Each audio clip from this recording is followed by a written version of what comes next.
Dear student, good evening. आज का हमारा अध्ययन विषय है ग्रामीण अधिवास भूगोल, रूरल सेटलमेंट ज्योग्राफी। और इसमें हम अध्ययन कर रहे हैं ग्रामीण अधिवास भूगोल के प्रतिरूप, यानी कि ग्रामीण अधिवासों के प्रतिरूप या ग्रामीण अधिवास का स्वरूप। तो जो ग्रामीण अधिवास का स्वरूप या प्रतिरूप से क्या तात्पर्य है? ग्रामीण अधिवास के जो स्वरूप से तात्पर्य है ग्रामीण अधिवास की जो बाह्य संरचना है उससे है, कि बाहर से वह गांव किस प्रकार से दिखता है, कैसे बसा हुआ है, उसकी आकार की क्या है, उसका बाह्य प्रतिरूप को इसमें देखा जाता है ग्रामीण अधिवास के प्रतिरूप में। तो ग्रामीण अधिवास के प्रतिरूप के बारे में थोड़ा सा सामान्य परिचय देख लेते हैं, इसके बाद ग्रामीण अधिवास का प्रतिरूप देखेंगे। इसे ग्रामीण अधिवास की आकृति या स्वरूप या प्रकार के नाम से भी जाना जाता है सामान्य तौर पर।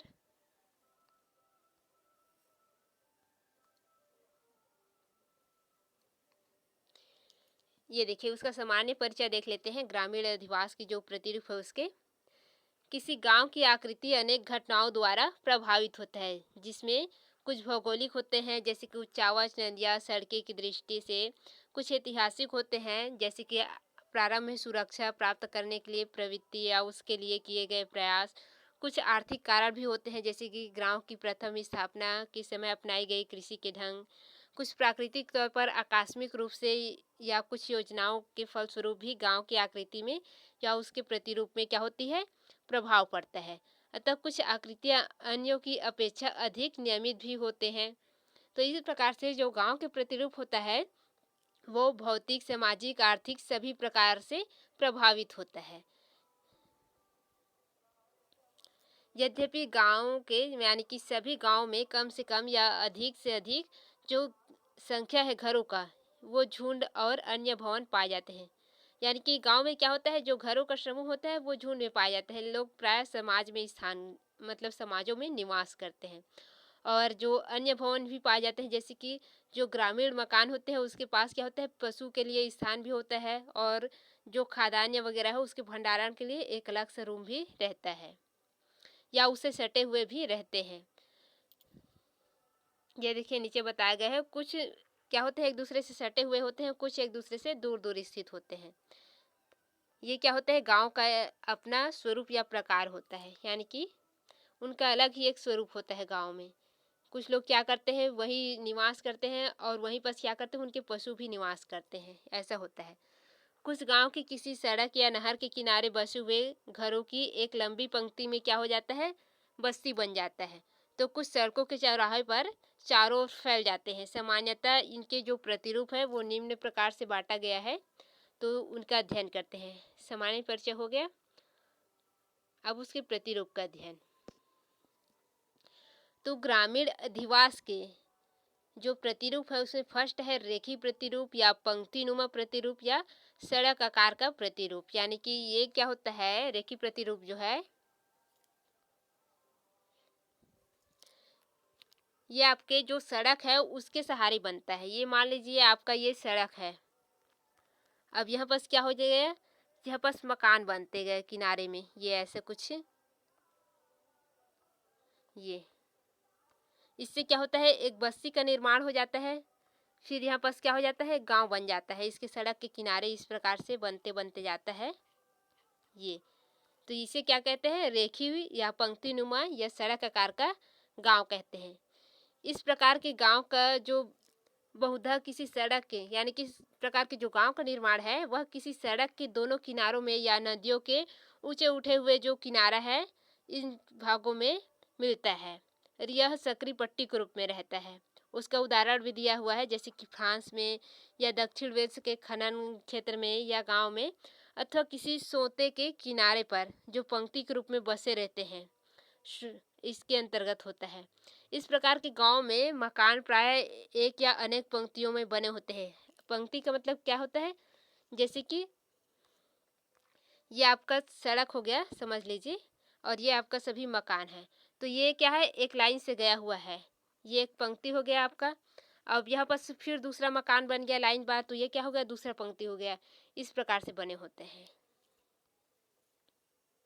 तथा इनमें जो गलियां होती है वो समांतर होती हैं, जिसके सिरे पर प्राय दुकान स्थित होते हैं। यानी कि ये जो गलियां हैं ये समांतर होती हैं। इसके बाद यहाँ पास मकान बने रहते हैं, फिर से यहाँ पास गली रहेगा, फिर से यहाँ पास मकान रहेगा और यहाँ पास क्या रहेगा, दुकान रहेगा। आपका जो भी स्टोर है, सेवा केंद्र है, वो रहता है।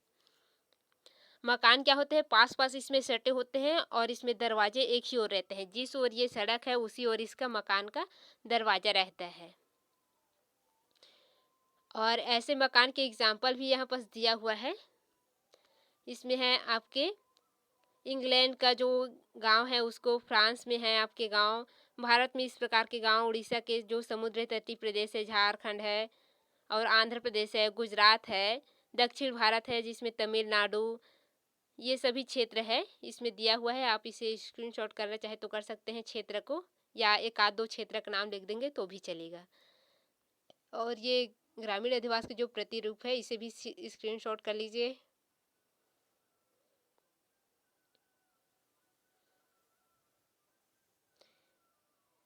अब हम देखते हैं सेकेंड प्रतिरूप ग्रामीण अधिवास का। हम उनके बारे में सभी का थोड़ा थोड़ा सा सामान्य अध्ययन करेंगे, फिर आप इसका नोट स्क्रीनशॉट कर लेंगे आपकी नोट बनाने के लिए। हम उसको परिचय बताते चलेंगे। ये है बहुमुखी अथवा आर्य त्रिज्याकार मकान।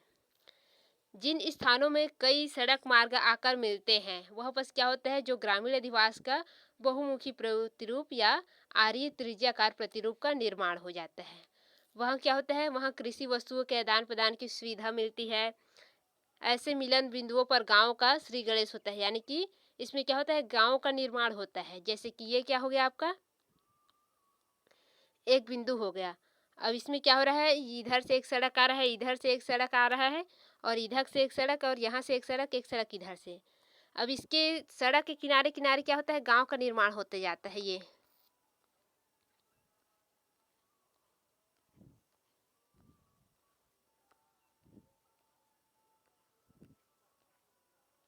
ऐसा ये गांव का निर्माण होते जाता है। इसे कहते हैं आरी त्रिज्याकार मकान या बहुमुखी स्वरूप ग्रामीण अधिवास का। यह पर ज्यादातर क्या होते हैं, मकान जो है चौराहे पर निवास रहते हैं, यानी कि चौराहे के माध्यम से बनते हैं। फिर होता है आपका तीरनुमा अथवा लंबाकार स्वरूप। ये तीरनुमा अथवा लंबाकार स्वरूप किस प्रकार से होते हैं ग्रामीण अधिवास के, तो इसमें होता है ऐसे गांव जो कहाँ बनते हैं, अंतरीपों के सिरों पर बने होते हैं, जो तीन ओर से जल से घिरे होते हैं। अंतरीप का अगला सिरा क्या होता है, अधिक सकरा होता है और लंबा भी होता है और पिछला भाग चौड़ा होता है। यानी कि ये क्या है, आपका एक नदी आ रहा है, ये देखिए इधर से आपका नदी बहते हुए जा रहा है। तो इसमें क्या होता है, जो अंतरीप होता है इस प्रकार से आपका जो क्षेत्र है, यह इधर आपका नदी बह रहा है और इधर भी नदी आपका बह रहा है, जो अंतरीप क्षेत्र है यहाँ पास मकान बन जाते हैं, ये होता है। अंतरिप के अगले सिरा जो भाग होते हैं वो गांव के तीर के समान लंबाई में बसे होते हैं, यानी कि इसमें क्या गया है, तीरनुमा। तो ये आपका क्या रहेगा, रुकिए हम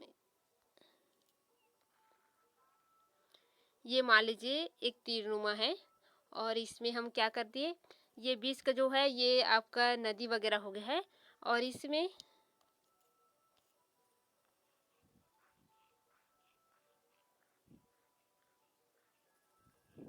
ये देखिए ऐसा रहता है और इसमें ये ऐसे गांव का यहाँ पास विकास होते जाता है, ये होता है।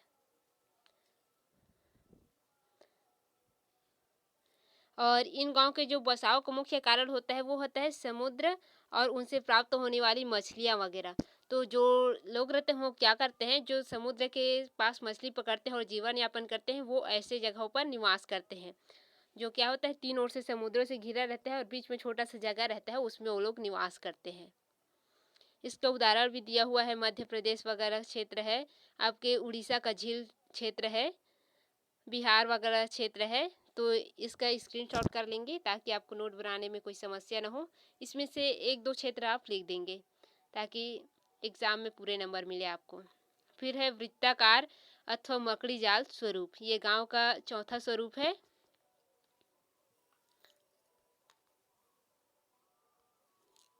इस प्रकार के गांव सामान्यतः किसी झील, तालाब या वट वृक्ष के चारों ओर बसे रहते हैं, यानी कि इसमें क्या होता है, कोई भी झील रहता है या तालाब रहता है, जैसे कि हम तालाब को ले लेते हैं, ये क्या हो गया, एक तालाब हो गया। अब क्या होगा, इसके चारों ओर गांव बस जाता है, ये इस प्रकार से। या कोई झील हो गया यहाँ पास, उसके चारों ओर क्या हो गया, गांव बस गया, इस प्रकार से। तो ये क्या होता है, वृत्ताकार स्वरूप होता है, या जाल स्वरूप या मकड़ी स्वरूप इसको कहते हैं गांव का। ये जो पेड़ वगैरह है या तालाब है या झील है, उसके चारों ओर बसते हैं। कभी कभी किसी केंद्रीय मकान के, जैसे कि मुखिया या जमींदार अथवा पंचायत घर, इसके चारों ओर भी इस प्रकार के गांव बस जाते हैं, जो कि एक जाल का स्वरूप की तरह दिखाई पड़ता है या वृत्ताकार होता है। ठीक है, ऐसे गांव जो है मुख्यतः दो प्रकार के होते हैं, एक होता है नाभिक गांव और दूसरा होता है निहारका गांव। अब ये नाभिकी और निहारका क्या होता है, इसके बारे में अध्ययन करते हैं। जो निहारका है, जिसके अंतर्गत क्या होता है, केंद्र में तालाब, चबूतरा, पंचायत घर आदि होते हैं। यह होता है जहाँ पर क्या करते हैं, गांव के लोग सामूहिक रूप से या सामाजिक रूप से उत्साह, नृत्य, गायन, पाठन या उनका सभाएं वगैरह होते हैं, और जहाँ मेले की भी लगाई जाती है। यह होता है आपका निहारका क्षेत्र। भारत में दोनों ही गांव, मतलब दोनों ही प्रकार के गांव प्राप्त होते हैं। गंगा यमुना के दोआब, पंजाब, बिहार, मध्य प्रदेश, महाराष्ट्र, गुजरात, आंध्र प्रदेश, ये इसके एग्जाम्पल है। फिर है अर्धवृत्ताकार स्वरूप, ये गांव का पांचवा स्वरूप है। इस प्रकार के गांव प्रायः अर्धवृत्ताकार स्वरूप में नदी तटों में क्या होते हैं, बसे रहते हैं, जिसमें गंगा, यमुना, घाघरा, गोमती, कोसी, सोन, इन नदी के किनारे हुए जो बसे हुए गांव हैं, वो इसके मुख्य उदाहरण है। फिर है तीर के आकार के गांव, तारे के आकार के गांव। इस प्रकार के गांव का जो आरंभ है उसमें त्रिज्या के आकार के होते हैं, किंतु बाद में ये क्या हो जाते हैं, केंद्र से बाहर की ओर जाने वाली सड़क के किनारे फैलते जाते हैं। धीरे धीरे इसका आकार तारे की भांति हो जाती है, यानी कि ये क्या होता है, फैलते जाता है, फिर इसका आकार तारे की भांति हो जाती है। पहले त्रिज्या आकार का रहता है, ये कुछ इस प्रकार से रहता है, इसका इस प्रकार से ये गांव रहेगा। फिर क्या हो जाता है, इसमें ऐसे सड़क निकले रहते हैं, तो इस सड़क के किनारे भी गांव जो है बसते जाता है, बसते जाता है। फिर ये क्या हो जाता है, तारे के आकार में इसका हो जाता है निर्माण। फिर है चौकपटी या चौराहे पर बने गांव। ये कौन प्रकार के गांव होता है, इस प्रकार के गांव दो सड़क के मिलन स्तर पर या चौराहे पर बसने से आरंभ होता है, यानी कि बसने से प्रारंभ होता है। इनकी गलियां या सड़कें एक दूसरे के समांतर होती हैं, ये परस्पर समकोण पर बनती हैं। जैसे कि ये क्या हो गया, एक सड़क है, और इधर से भी ये क्या हो गया, सड़क हो गया, इधर से भी आ गया ये सड़क। ठीक है, तो ये क्या हो गया, आपका चौराहा क्षेत्र हो गया।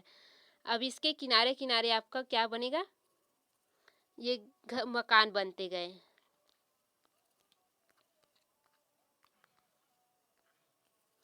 ये क्या हो जाता है आपका, चौराहे पर बने गांव या चौकपट्टी गांव। फिर है पंखे के आकार के गांव, तो ये कौन से प्रकार के होते हैं, ये डेल्टाई क्षेत्रों में बने हुए गांव होता है, पंखा आकार का गांव जो है। फिर है जूते की डोर के आकार का गांव, ये कैसा गांव है भाई, जूते के आकार की डोर का गांव। इस प्रकार के जो गांव है अधिकतर नदी के प्राकृतिक तटबंध या बाढ़ के ऊपर वाले क्षेत्रों पर बने रहते हैं, जो समुद्र तटीय कूटों पर बसे पाए जाते हैं। इस प्रकार के जो गांव हैं, इनमें बस्ती का जो विस्तार होता है वे विभिन्न दशाओं में होता है। ऐसे गांव जो है जापान के बाढ़ क्षेत्र के मैदानों में ऊपर उठे भाग में, तथा भारत के ब्रह्मपुत्र नदी और गंगा डेल्टा के जो भाग है उस क्षेत्र में मिलते हैं। यानी कि इनकी स्थिति क्या होती है, व्यवस्थित नहीं होती है। फिर है आयताकार या वर्गाकार स्वरूप। इस प्रकार के गांव सामान्यतः मरुस्थलीय क्षेत्र में, जहां पर क्या होता है, धूल भरी आंधियां चलती हैं, उस क्षेत्र में होते हैं, या मैदानी भागों में जहां डाकू लुटेरे आक्रमण की भय रहते हैं। तो ये किस प्रकार से होता है, ये आपका ये बीच वाला क्षेत्र खाली रहेगा।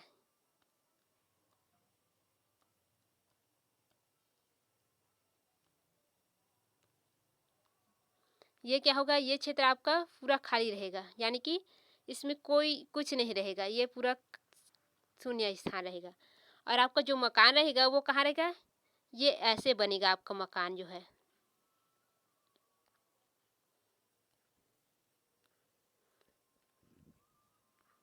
ताकि इस पर क्या हो सके, धूल धक्कर जो है अंदर न जा सके, किसी भी प्रकार के धूल ये घर के द्वारा रुक जाए, बाहर ही रुक जाए, या डाकू लुटेरे जो है अंदर प्रवेश ना कर पाए।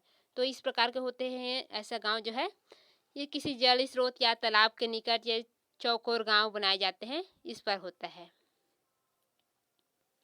और इनकी गलियां जो है समकोण पर काटती है आपस में। ऐसे जो घर है वो राजस्थान, आंध्र प्रदेश इन क्षेत्रों में पाया जाता है। जो रायलसीमा क्षेत्र है आंध्र प्रदेश का, राजस्थान का जो पश्चिमी भाग है वहाँ पर। फिर है अनियमित या अनाकार गांव। ये एक ऐसा गांव होता है इसमें कोई सुव्यवस्थित नहीं होती, ये गांव जैसे पाता है वैसे ही बस जाता है। ये होता है अनियमित या अनाकार गांव। ऐसे गांव का जो आकार होता है वो नियोजित नहीं होता है। प्रारंभ में जहाँ कहीं भूस्वामी या जमींदार अपना मकान बना लेता है, बाद में वहीं से इधर उधर बनाई गई सकड़ी चौड़ी या गलियां इनके सहारे घर बनते जाते हैं। ये होता है अनियमित प्रकार के गांव, या दलदल क्षेत्र में इधर उधर घर पाए जाते हैं, ये सभी अनियमित गांव में आ जाते हैं। तो इसके बारे में आप बहुत सारा लिख सकते हैं अनियमित गांव के बारे में, चाहे तो इसे ही स्क्रीनशॉट कर लीजिए।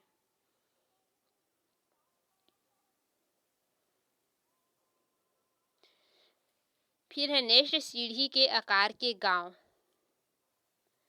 अब ये सीढ़ी के आकार के गांव ये क्या है, ये अध्ययन कर लेते हैं। सीढ़ी के आकार के गांव, इस प्रकार के गांव मुख्यतः पर्वतीय ढालों पर या नदियों की घाटियों में या पर्वत कूटों पर पाए जाते हैं।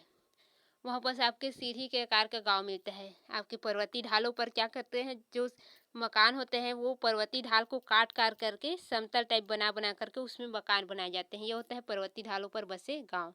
तो इसे आप स्क्रीनशॉट कर लीजिए। तो इसे स्क्रीनशॉट कर लेंगे, फिर आगे बढ़ेंगे हम।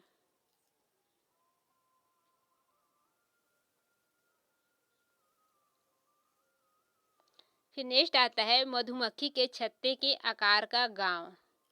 तो इस प्रकार के गांव कहाँ पर स्थित होता है, इस प्रकार के जो गांव होता है ये इसका स्वरूप जो है मधुमक्खी छत्ते की भांति होता है, और ये हिंसक पशुओं अथवा शत्रुओं की सुरक्षा पाने के लिए इस प्रकार के गांव बनाए होते हैं। अधिकतर यह मकान क्या होता है, उल्टी हुई जो टोकरियां हैं उनकी आकृति के बने होते हैं।